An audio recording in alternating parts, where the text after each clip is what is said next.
ওয়ালা আন আমশি মা আখি ফি হাজাতিল্লাহু আহাব্বু ইলাইয়া মিন আন আতাকিফা ফিল মাসজিদি শাহরা।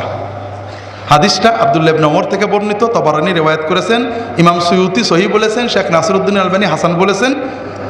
আল্লাহ রাসূল সাল্লাল্লাহু আলাইহি ওয়াসাল্লাম বলছেন, আমার কোনো ভাইয়ের সাথে তাকে সাহায্য করতে একটু হেঁটে যাওয়া মদিনার মসজিদে 1 মাস ইতিকাফ করার চেয়েও উত্তম। ওমান মাশা মা আখিহি ফি হাজাতিল্লাহু হাত্তা ইসবিতাহা লাহু সাব্বাতাল্লাহু কদামাহু ইয়াওমা তাজিল্লুল আকদাম। যদি কেউ কোনো মানুষের সাথে হেঁটে যায় একটু তার কাজটা করে দেয়, হাজতটা মিটিয়ে দেয়, কেমন? হাদিস শরীফে আসছে কিছু উদাহরণ। একজন লোক টাকা পাবে একজনের কাছে, দিচ্ছে না। আপনি এলাকার প্রভাবশালী মানুষ, রাজনৈতিক নেতা, সামাজিক ব্যক্তিত্ব, সাথে যে বললেন ভাই ও টাকাটা পাবে, দিচ্ছেন না কেন, দিয়ে দেন। লোকটা যখন জানলো আপনি জেনে গেছেন, দিয়ে দিল। একজন টাকা পাবে, খুব চাপ দিচ্ছে, গরিব মানুষ দিতে পারছে না, আপনি যে 2 মাস সময় নিয়ে দিলেন। হাসপাতালে ডাক্তাররা ভর্তি করছিল না, ক্লিনিকে যাইতে বলছিল, আপনি ভর্তি করে দিলেন। পুলিশে ধরে নিয়ে গেছে, ঘুষ ছাড়া ছাড়ে না, নির্দোষ মানুষ আপনি জানেন অন্যায় করে ধরে নিয়ে গেছে, আপনি বলে তাকে বের করে দিলেন। এতিম, বিধবা, যে কোনো ভাবে একটা মানুষের সাথে যে তার প্রয়োজন মিটিয়ে দেওয়া, আল্লাহ রাসূল সাল্লাল্লাহু আলাইহি ওয়াসাল্লাম বলছেন যদি কেউ এটা করে তাহলে কিয়ামতের দিন যেদিন সবার পা পিছলে পুলসিরাত থেকে জাহান্নামে চলে যাবে, ওই দিন ওই ব্যক্তির পা আল্লাহ পিছলাতে দেবেন না। হাজরিন, এই জন্য আমাদের তাকওয়া খুব ভালো করে বুঝুন। আপনি নামাজ পড়েছেন, রোজা রেখেছেন, যাকাত দিয়েছেন, দান খয়রাত করেছেন, তাহাজ্জুদ পড়েছেন, খুব ভালো কাজ।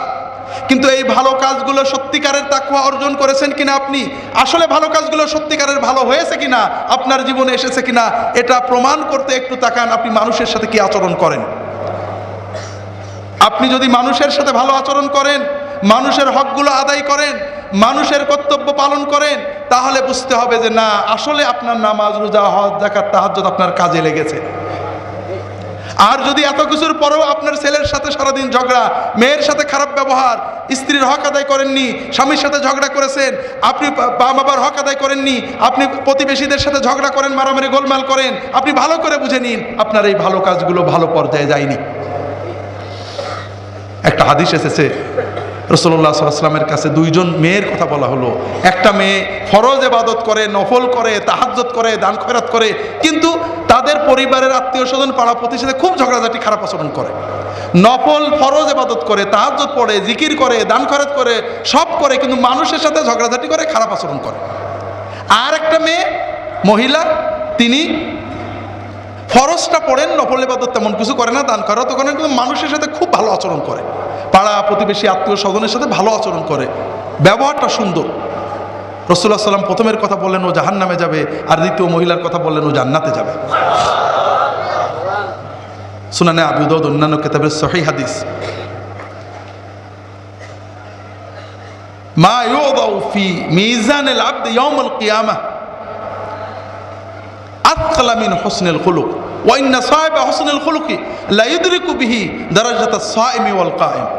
কিয়ামতের দিন বান্দার আমলনামায় যত আমল লেখা হবে, এর ভিতরে সবচেয়ে ভারী হবে বান্দার সুন্দর আচরণ, অমায়িক ব্যবহার। যার ব্যবহার সুন্দর, মানুষকে কষ্ট দেয় না, মানুষের কষ্ট সহ্য করে, ওই ব্যক্তি শুধু সুন্দর আচরণের কারণে, অমায়িক ব্যবহারের কারণে সারা রাত তাহাজ্জুদ পড়া এবং সারাদিন নফল রোজা রাখার মতো সওয়াব পেয়ে যাবে।